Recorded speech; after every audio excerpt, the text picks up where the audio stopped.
বলবি না দুনিয়া এই কথা যে ওরা মারা গেছে। ওরা মারা যায়নি, বালা হায়াউন, বরং ওরা জিন্দা জীবিত, ওয়ালা কিল্লা তাশউরুন, কিন্তু তোরা টের পাস না। এই কথাটা আমি বানালাম। বলেন শহীদ এই শব্দটাতে কত উঁচু শব্দ, কত দামি শব্দ, আপনি টের পাননি তাই? আপনি তো কোনা চেবেন, কোনার ভেতরে থাকেন, বলে আমরা কি কোরআনের কথা বলি না? আরে বেটা কোরআনের কথা বলেছিল। শহীদ আল্লামা দেলাওয়ার হোসেন সাঈদী 13 বছর জেলখানায় কাটিয়েছে। কোরআনের কথা বলেছিল আমাদের ইমাম আবু হানিফা 8 বছর জেলখানায় কাটিয়েছে। কোরআনের কথা যারাই বলেছে তাদের জীবন পড়েন। সাইয়্যিদ কুতুব রহমতুল্লাহ আলাইহি শহীদ কোরআনের কথা বলার কারণে জেলখানায় ফাঁসির মঞ্চে গেছে, জেলখানায় বসে তাফসিরে ফি জিলালিল কোরআন লিখেছে। কোরআনে একদিকে কথা বললে জালেমরা জেলে দিয়ে জুলুম করে হত্যা করে মেরে ফেলে। এই যে আল্লামা দেলাওয়ার হোসেন সাঈদীর নামের আগে আপনি শহীদ লিখেছেন, এটা খেলা করার জন্য না। কারণ অনেকেই বলছে উনি মারা গেছে। কে বলেছে মারা গেছে? ওনাকে মেরে ফেলা হয়েছে। উনি আমার পাশের ছেলে ছিল, উনি 1 নম্বরে, আমি 4 নম্বরে। ওদের সাথে একদিন দেখা হয়েছিল 10 মিনিটের জন্য। যেদিন ওনারে নিয়ে যায় আমি তো ওই সময় জানি না উনি মারা গেছে। পরের দিন সংবাদ পেলাম, পাশাপাশি জেলে, কিন্তু সংবাদের কোনো মাধ্যম নেই, কেউ বলেও না যে উনি মারা গেছে। পরের দিন পেপার আসলেও দেখলাম উনি মারা গেছে। পরবর্তীতে বাইরে আসার পরে যে ভিডিওগুলো দেখলাম, ওনাকে যখন নামায় গাড়ি থেকে যে একটা হাসি দিয়েছিল, এই হাসি দেখেই বোঝা যাচ্ছে যে ওনাকে অবশ্যই মেরে ফেলা হয়েছে। এই সত্যটা প্রকাশ করার জন্য যে ডাক্তার দায়িত্বে ছিল কোলাঙ্গার এই মোস্তফা জামানকে একটু নিয়ে আসেন তো দেখি, এমনি সব বেরিয়ে যাবে। এই জন্য উনি মারা গেছে কথা জীবনও বলবেন না, ওনাকে মেরে ফেলা হয়েছে। ওই জেলের যখন দায়িত্বে ছিল জেলার সুপার, তারা এখন সব সত্য কথা বলে ফেলছে, কারণ ভয় এখন আর নেই। জালেম সব বিদায় নিয়েছে, এখন সব সত্য বেরিয়ে যাচ্ছে। ওরা বলছে ওনারা আমাকে যেদিন নিয়ে যাবে সেদিন বলেছিল একটু সই করেন, আপনাকে আমরা মুক্ত করে দেব নির্বাহী আদেশে।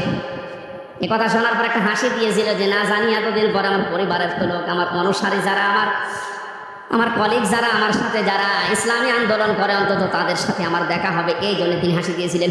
এই মিথ্যা কথা বলে সই করিয়ে নিয়ে বের করে সেই ইঞ্জেকশন পোষ করে মেরে ফেলেছে। নবীজি জানিয়েছেন কেউ যদি পাহাড় থেকে পড়ে মরে যায় শহীদ, কেউ যদি পানিতে ডুবে মরে যায় শহীদ, কেউ যদি আগুনে পুড়ে মারা যায় শহীদ। বানালাম, শোনেননি কোনোদিন? আগুনে পুড়ে মরে গেলে যদি শহীদ হয়, অ্যাক্সিডেন্টে মারা গেলে যদি শহীদ হয়, তাকে একেবারে সরাসরি আপনি মেরে ফেললেন, সব বের হবে ইনশাল্লাহ। এই জন্য শহীদ এই শব্দটা যার তার নামের আগে লাগাবেন না। কোন জালেমের আগে এই শব্দ লাগানো জায়েজ নেই, কারণ শহীদ এটা আমার আল্লাহর বন্ধু। কিয়ামতের দিন যে 4 প্রকার মানুষের সাথে থাকার জন্য আহ্বান জানানো হয় আল্লাহর কাছে, তার ভিতরে শহীদ 3 নম্বরে। ومن يطع الله والرسول فأولئك مع الذين أنعم الله عليهم من النبيين والصديقين والشهداء والصالحين। আল্লাহ রাব্বুল আলামিনের জন্য সকল মানুষের মুখের উপরে নোটিশ দিয়েছেন, এই কথা কখনো বলবি না যে সাঈদী মারা গেছে, না সে শহীদ হয়েছে।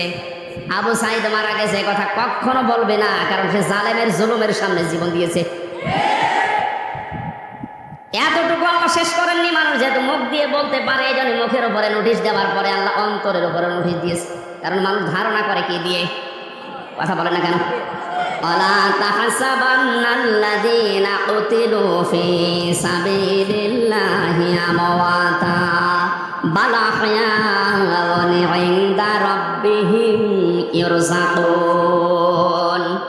এটা সূরা আলে ইমরানের 159 নম্বর 69 নম্বর আয়াতে আছে, পারার 11 নম্বর পৃষ্ঠা 8 নম্বর লাইনে আছে, তাফসীরে ফি জিলালিল কোরআনে পাবেন। আল্লাহ পাক বলেন ধারণাও করবি না, যারা আমি আল্লাহর জন্য জীবন দিয়েছে এই ধারণা করবি না যাও মারা গেছে। মুখ দিয়ে বলা নিষেধ, ধারণা করাও। এক কথা বলেন না কেন? ধারণা করবি না কেন? বালা হয়াউন, বরং তারা জীবিত, জিন্দা, ইনদা রাব্বিহিম ইরযাকুন, তারা তাদের রবের কাছে রিজিক পাচ্ছে। ও যশোরবাসী, মানুষ ঘুমিয়ে থাকলে খাওয়া লাগে, বলেন না কেন?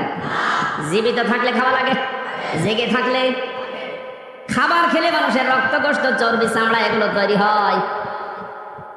সুতরাং বাস্তবতা এইটাই, যেহেতু ওনারা জীবন দিয়ে শহীদ হয়েছে, এই জন্য মারা যায়নি, ওনারা এখনো জীবিত, আল্লাহর কাছে খাবার পাচ্ছে, তাও জান্নাতি খাবার।